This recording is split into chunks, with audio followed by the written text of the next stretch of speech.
Thinking of getting into property investing but have no idea where to start? We're about to show you.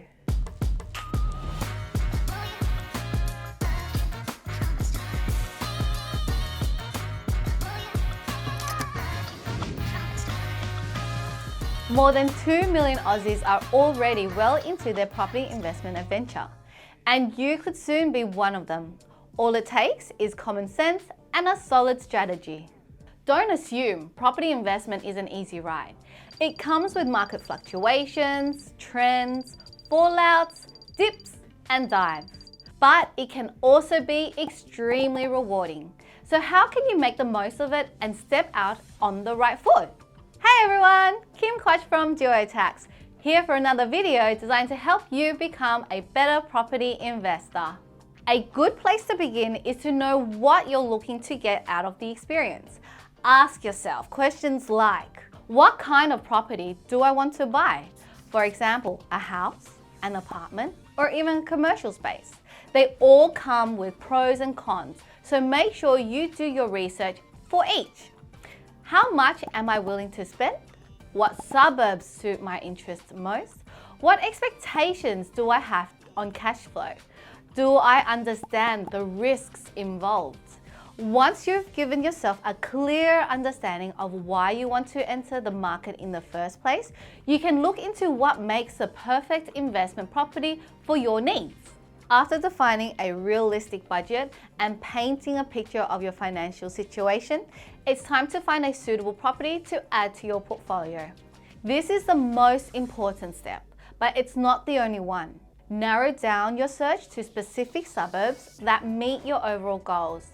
These are usually those that have a good chance of both capital growth and a rental return at the same time. But you'll also need to keep potential tenants in mind and what kind of demographic certain suburbs attract. So what makes an investment property the right one? An investment that's worth considering generally has traits like a high demand from tenants, easy public transport access, nearby public amenities, for example, shops, schools, and parks, and nearby employment opportunities. If your potential property ticks these boxes, you might have a winner on your hands, but the search doesn't end here. You'll also need to watch the market carefully, especially these days. Things change and they can change very quickly. To keep on top of what's going on, identify any market data or performance insights that are worth tracking long term. These might be details like property values. For example, are they rising or falling? The number of days a property is on the market for, rental yields, auction clearance rates, and vacancy rates. Property analytics sites like CoreLogic can be a great resource here, and even platforms like realestate.com.au or Domain.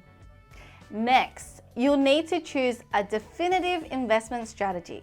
Basically, there are a few ways you can invest in property, and the right one for you will depend on your goals and interests. The main types of strategies include positive cash flow strategy by utilizing locations with a good rental return, renovations and house flipping strategies where you invest in improving a property and putting it back on the market for a profit, negative gearing, also known as a capital growth strategy. This basically means borrowing money to pay for an investment property and your annual expenses exceed the rental income you get from your property. Because it comes with plenty of tax benefits, it's highly appealing for investors looking to reduce their taxable income. Then there's the renovate and hold strategy. Here, you buy a property, renovate it, and sit on it for a while until capital growth and market booms are at their best. You can also choose to subdivide or construct from scratch. If you own a property that's suitable for subdivision, it can sometimes be a risk-free way to maximize profits. Some investors also buy properties that already carry this potential. Finally, co-investment partnerships can also provide good investment opportunities. Here, you ultimately team up with someone else, whether a family member or a friend, and take a loan together to buy a property. Of course, like all strategies, it comes with its own risks. For example, you'll have to work closely with the person you go into the investment with. So trust and reliability are big factors here. Okay, so now you have your eyes on a certain strategy, have your budget in place and know the suburbs you may look at closer, there are still some do's and don'ts you'll need to keep in mind. Firstly, you'll need to consider whether hiring a property manager is beneficial for your needs. Most first-time investors make the error of not hiring one, which can leave them in the dark when it comes to the overall process. Next, you'll also need to get your head around all the legal responsibilities that come with renting out investment properties. And trust us, there are a lot of them. You'll need to find and secure tenants, manage documentations, and ensure your property remains maintained and safe. You'll also need to deal with any repairs and maintenance along the way. Plus, don't forget that you'll need to secure a loan in the first place if you need further funding. As an investor, it's your job to figure out which loan is right for you. Here's where getting advice through a broker or lender can be beneficial.